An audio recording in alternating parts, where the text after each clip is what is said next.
Hello, this is episode 1 of Triumph of the Now TV, and I'm Scott Manley-Hadley. This show is a lo-fi, I'm going to have to emphasise it's lo-fi, web series all about literature and contemporary culture. In this very first episode, we've got an interview with the cast and director of You're Human Like the Rest of Them, which is a night of plays by the writer B.S. Johnson that's going on in the Finborough Theatre in London during March 2017. We've got a reading, and as well as that we're going to have a little musical number from Solid Bowl. We've got a few interesting things coming up over the next few months. It's basically going to be like Blue Peter, but with culture and for adults, and presented by a depressed recovering alcoholic. In that regard, it's probably the same as Blue Peter. If you want to contribute, you want to read a story, read a poem, form a bit of music, contact me at Scott_Hadley on Twitter or triumphofthenow.com. I'm very self-conscious, very shy, I'm quite anxious around other people, so I'm not really a good person to be doing interviewing, but we'll see if that works. I'm off walking towards Whitechapel, which is where I'm meeting the cast and crew of the forthcoming production of B.S. Johnson's plays, well, not all of them, but 3 of them, You're Human Like the Rest of Them, Not Counting the Savages, and Down Red Lane. First, I asked them to introduce themselves. I'm Emma Paetz, and I'm playing Rosa and Miss Hammond and Child 2.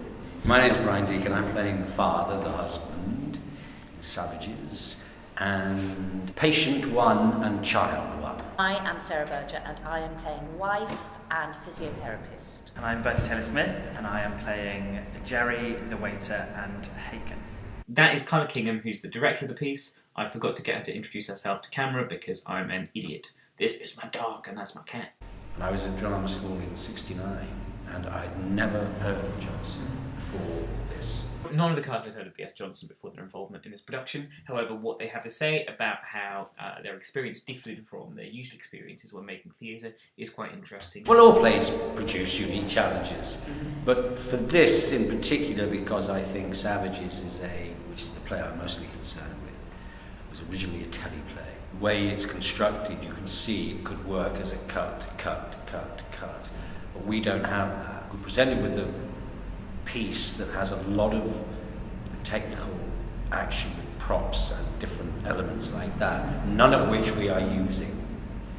So we have to create a world without any of those things to help us and still find the sense, the heart, the reality of this play. Because there's so many things thrown into it by B.S. Johnson that are obviously from his own life and his experiences and his imagination that he doesn't explain in any way, and they're just kind of dropped in. And then we as actors don't know how much of those things to...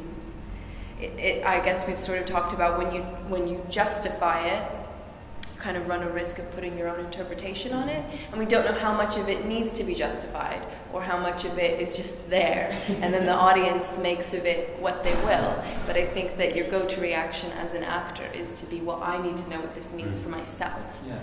And that was actually the reason why I was so excited to do it, was because I knew that it would be really challenging and bold and brave and something like I hadn't done before. Bertie now talks about You're Human Like the Rest of Them.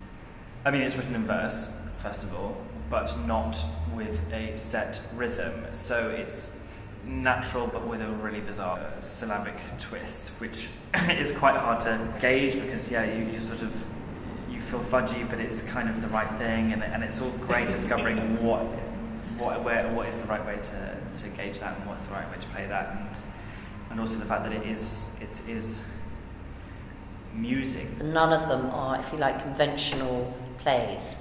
And part of the challenge that we're all having is to find a different way of telling the story from the medium in which it was originally set, which is both a positive and a negative, probably.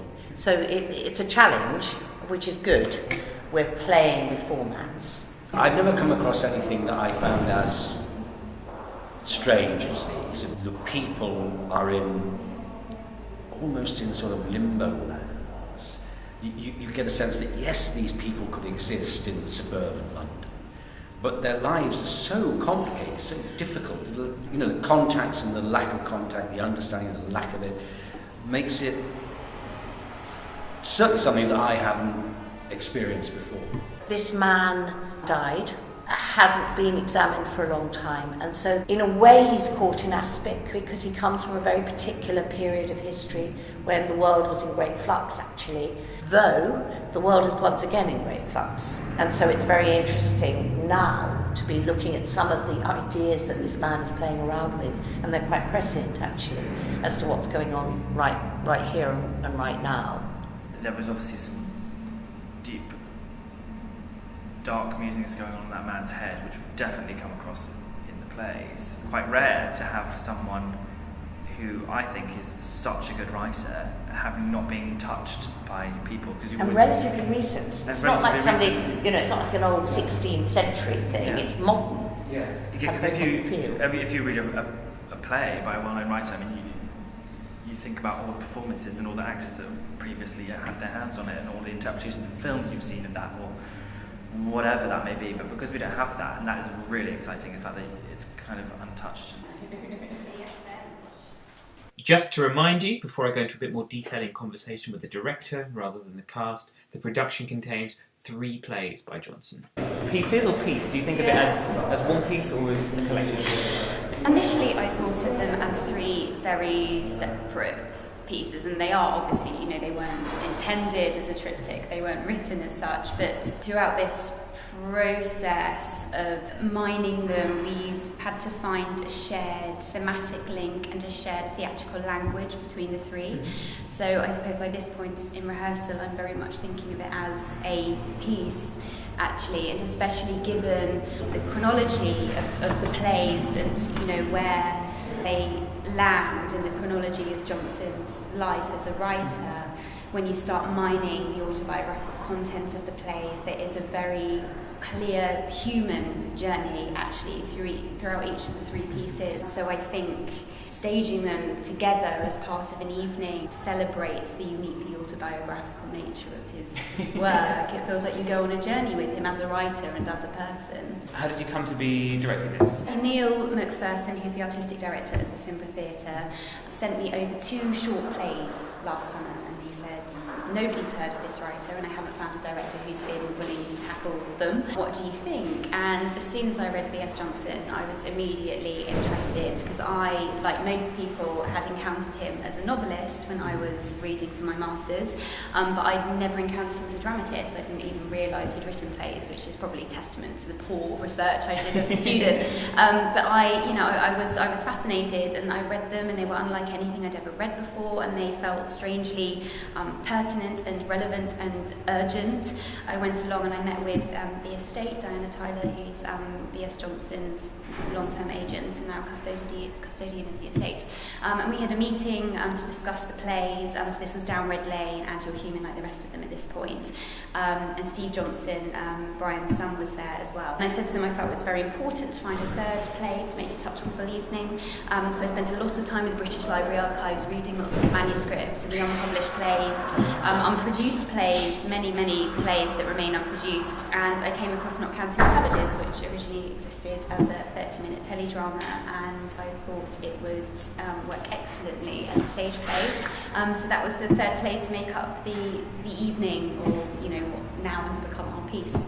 I understand that Germany, not surprisingly, Germany has the widest readership of B.S. Johnson and sort of taps into that German sensibility, I think. But there have been a couple of hugely successful stage productions over there in recent years, but no, not in London. Down Red Lane and You're Human Like the Rest of Them haven't been produced in over 40 years. I nervously laughed at that comment about German sensibility because I had literally no idea what she was talking about. B.S. Johnson is big in Germany. A friend of mine used to live opposite a sex shop called Big in Amsterdam. That's a complete aside. Funny, though. I feel there's something so uniquely and deeply human about B.S. Johnson's writing that does make it timeless, that does make it endlessly poignant. What my ambitions are for the production is to lift them out of their original context, to place them in a timeless liminal space that bridges us somewhere between 1964 and right into the present day. I'm hoping that this production is a really exciting opportunity for B.S. Johnson fans, old and new, to come and celebrate this extraordinary man's work, to engage with his extraordinarily far-reaching ideas, and to experience something a little different on stage. This really is unlike anything else that you'll find on a London stage at the moment, stylistically and tonally. The plays are utterly unique, just on the cusp of absurdism, but not quite there. Very human, very rooted in the real world, but with a strange little twist. We're having the most extraordinary time working on them, and I really hope that they speak to people in the way that they've spoken to us. So that was our interview with the cast and director of You're Human Like the Rest of Them, which is running at the Finborough Theatre in London throughout March and lots of different days. Next up, we've got a story written and read by Nell Osborne, which is entitled Revelations. The Russian lady who waxes the woman's body tells her how lucky she is to have a man at all. Deep breath, good girl, it's all over, over, over. Places a gloved hand to the blood-pricking rectangle, holds it there until the hurting stops. The woman and the man watch a lot of TV, so they don't have to talk about how lucky they do or do not feel. The detectives on TV have run out of clues in their search for the killer or the abducted child.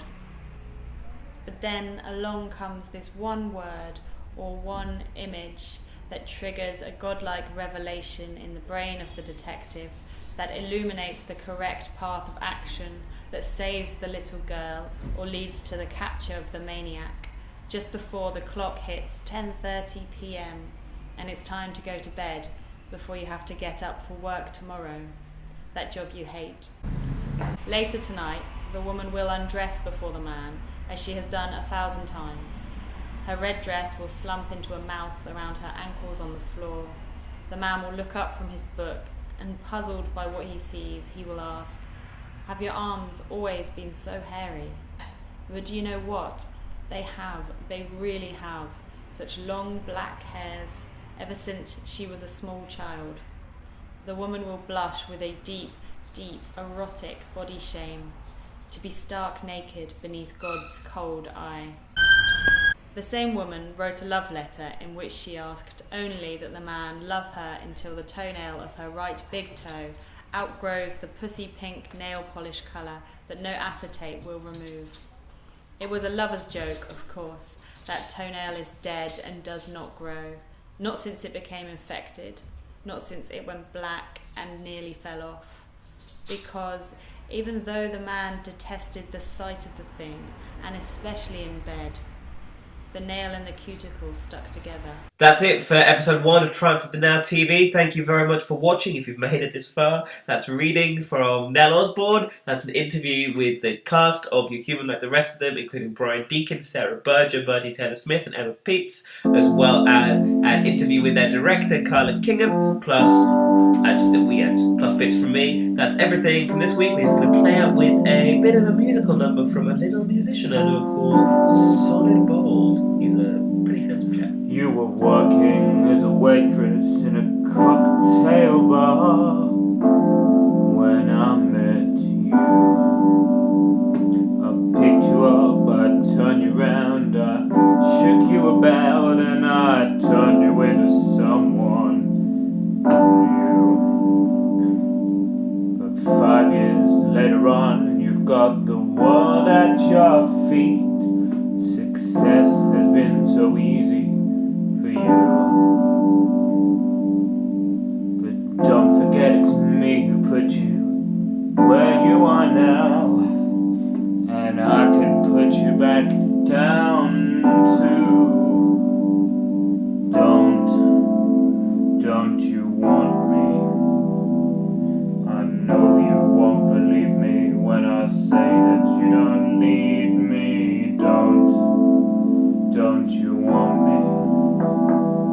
I know that you won't believe me when I say that you won't see me. And should you change your mind, I hope you change your mind.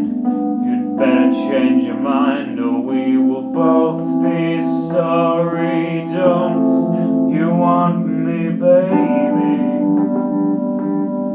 Don't you want me? Oh, don't you want me, baby? Don't you want me? Oh, don't you want me, baby? Don't you want me? Oh, don't you want me, baby? Don't you want me? Oh. Lo-fi can still be classy, can't it?